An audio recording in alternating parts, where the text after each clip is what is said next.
Assassin's Creed has always been a game that was very beautiful, but technically flawed. We always had a game that was running at around 30 frames per second on console and with constant frame drops. So being a next generation launch title, we'll see if Assassin's Creed Valhalla changes any of that.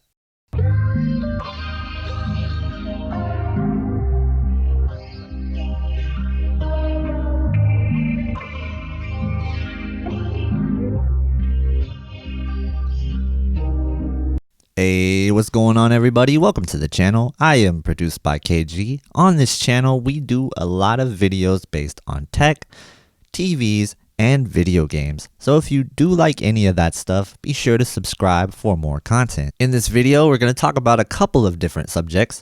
First, we're going to talk about how Assassin's Creed Valhalla feels to play, how it runs on the Series X. I'm very excited to talk about these things. Next up, we'll talk about the differences that we're seeing with VRR on and off, whether that's on my TV or your TV. We'll discuss if there's any issues there.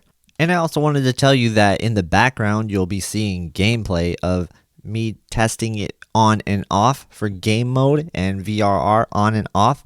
But when that happens, I won't be talking about what's going on the screen. I just didn't want to do a video where I was saying this is what it looks like on, this is what it looks like off. I'll let you guys be the judge of it, and I'm just going to kind of talk over the video with different subjects. Regardless of what TV you have, we want to make sure that VRR is actually working here. Really, it's going to boil down to this. Does your TV support VRR? Yes. Is it supporting it properly at launch? Maybe. That is one of those things that it could be a yes or a no for a lot of people. And for our case with the Q90T, it's like maybe for both, because I'm not experiencing issues, but some other people are. So we'll get into that at the end of the video and talk about what that could be. But first, let's get into the gameplay. Talking about how it feels to play, this is by far the smoothest Assassin's Creed game I've ever played. And it has a lot to do with it being next generation, Series X or PlayStation 5, and running at 120 Hz.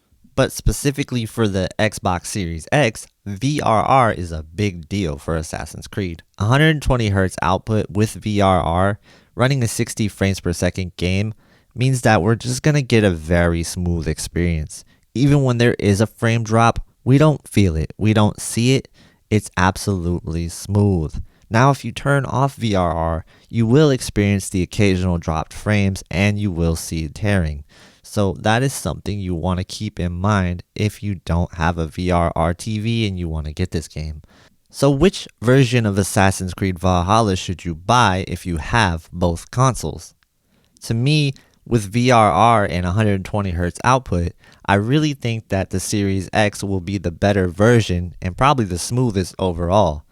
Until the PlayStation 5 gets 120 Hz output and VRR on a 60 frames per second game, then we're going to have an issue here. I think that it's really weird that the PlayStation 5 doesn't let you run 120 Hz output even if the game's not in 120 frames per second. The reason why you would want to do that is because it definitely reduces latency, and why wouldn't you want the best response time overall? Talking more about the technical side of things, I think that is really awesome that they finally got Assassin's Creed up to 60 frames per second. And the fact that they were thinking about 30 frames per second at native 4K and they changed their mind, I think that is a really thumbs up to the development team, because even if it's not native 4K, that's okay because we have a really smooth game here and it feels great to play. I think that overall, the gameplay is probably the best Assassin's Creed that we've experienced in years. Alright, so on the subject of VRR, I did say that it's working for me and it's preventing frames from tearing, but we do have to talk about how a lot of people are having issues with getting VRR to actually work. Whether that's on the LG C10 or the Q90T, Q80T, Q70T, or even the Sony, which currently actually doesn't have very much VRR support, and some VRR doesn't even work at 120 Hz. It's kind of weird. VIZIO TVs are also experiencing really weird issues with VRR. Sometimes it doesn't even work. So yeah, VIZIO is one that you guys gotta kind of wait and see on for VRR, in my opinion. Everything that I see from VRR from VIZIO seems to be having some issues. Overall, that's just what a lot of people are saying about these TVs. If your TV is actually working with VRR, that could be, but I'm just going off of what everyone else is saying. It's just like everyone else is saying the Q90T is having issues, so I have to go with that, even though mine personally isn't. So we need to figure out what is going on here. Let me know in the comments what kind of VRR issues you're experiencing if you have one of these 120Hz VRR TVs. Specifically an HDMI 2.1 TV, all this stuff should work out of the box, and it's really disappointing that it's not. So I understand the frustrations there, and especially if you have a Q90T and you hear me talk that it's working and yours doesn't, I understand that completely, that you're frustrated. I was really frustrated when we were dealing with inverse ghosting, and a lot of people were saying, hey, your TV's broken. There's no inverse ghosting on my TV. But we found out that that's actually something that a lot of people were dealing with. So I don't want to discredit or discount anything completely when it comes to the issues, because I know that it could vary from panel to panel and from region to region, and a lot of different things could really factor into this. But the number one thing you want to do is make sure you take care of the things that you can control first.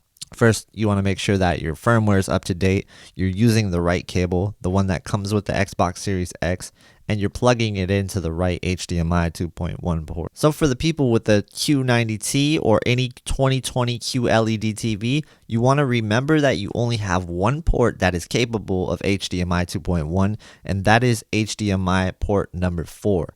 So plug it into that port and make sure that input signal plus is turned on. For the other TVs, LG, all of your ports work. So just make sure you turn on your HDMI enhancement feature, which I think is called HDMI deep color or something like that. For Sony, you probably have something like that as well. And just plug it into your HDMI 2.1 ports. VIZIO, same thing. You have, I think, 2 HDMI 2.1 ports. So yeah, that really is it. Just make sure you use the right cable, the one that comes with the Series X, and plug it into the right port. So after you do that, make sure your firmware is all the way up to date, and hopefully you don't have any issues. If you still have issues after that, please post below what your issues are and what model you have. For Q90T, I want you to look in the back of your TV and look at what version it says your panel is. For example, my version of the panel is FB03. So yeah, if you have a Q90T, please tell me the version below in the comments, and that will help us try to get to the bottom of it. Maybe we can relay this information to Samsung somehow, and let's expedite the issue.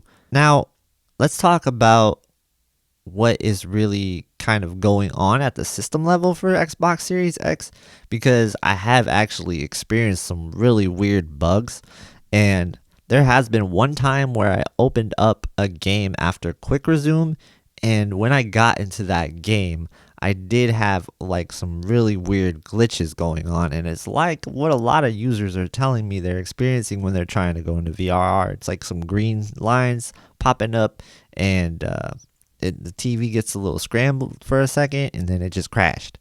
That only happened one time when I was switching into an app that I had quick resume on, and it happened right after I actually launched the console like up for the first time, after being in rest mode for a little bit.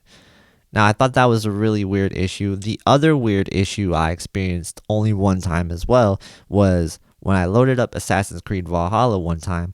It was very, very dark. My screen was completely dark, like not like pitch black or anything, but dark. The colors were very dark, and the HDR overall just didn't seem to be working right. It seemed like I needed to bust open the highlights a lot higher than they were to even get something. So I knew something was really going on in the system level, and I really think that part was a Xbox HDR issue. So I do think there is some issue here with the Xbox Series X talking to TVs, and maybe what's happening is their HDR setup is just getting tripped up sometimes when you're switching in and out of games. I noticed there's definitely some bugs with quick resume, and this stuff is really to be expected with a new console launch, so I'm not really too alarmed there. I think they will fix it. It's just going to be a little bit of an annoyance for a while. One thing I wanted to add about the Series X, if you're playing a game and you're switching the system settings at all, make sure that you quit out of the game completely and then reload it with the settings that you want before starting the game. I've seen that there is a lot of issues when you are just changing the system settings and then getting back into the game. Sometimes we have crashes, and sometimes it just will work a little bit oddly. So make sure you do load your game like that after you switch your system settings at all. And lastly, for the people that were asking that are owners of the Q90T what settings I'm using for the Series X, here they are on the screen right now. I'm not claiming to be a professional calibrator. I am just telling you, hey, this looks good to me. If you want to use my settings, go ahead. I'm just a regular dude with a TV. And at the end of the day, if you guys like it, cool. If not, I'm sorry. Check it out. Mess around with the shadow detail setting. I have mine at -3, but you might like yours somewhere else. At the end of the day, make sure it looks good to you, because if it doesn't, then it's silly to use my settings, right? So try that out. Play around with your own settings. Oh yeah, one more thing. Let me share something that will change your life if you're a Q90T gamer. Right now, go ahead and play a game on the Series X at 120 Hz outside of game mode. Let me know in the comments how you like it, what you feel, and could you play like this all the time? The reason I talk about this is because the next video I'm doing is Call of Duty Black Ops Cold War, and we're going to be playing at 120 frames per second, and it's going to be fantastic. I'm going to test out how it feels in game mode at 120 Hz, and then I'm going to test out how it feels outside of game mode at 120 Hz. Because 120 frames per second gameplay, Call of Duty, I don't know how long I've been waiting for that on a console, but it's a dream. And I can't wait to show you that video. So if you do want to see that video, make sure you hit that subscribe button and stick around, because I got more content for you. Alright guys, that wraps it up. Thank you so much. Please make sure you comment below, like this video. Also, if you could share this video, that really would help me out a lot. I appreciate you guys so much. I can't say that enough. You guys have been really awesome, and I have a lot of fun interacting with you guys in the comments. And any question you have, feel free to ask. Don't hesitate.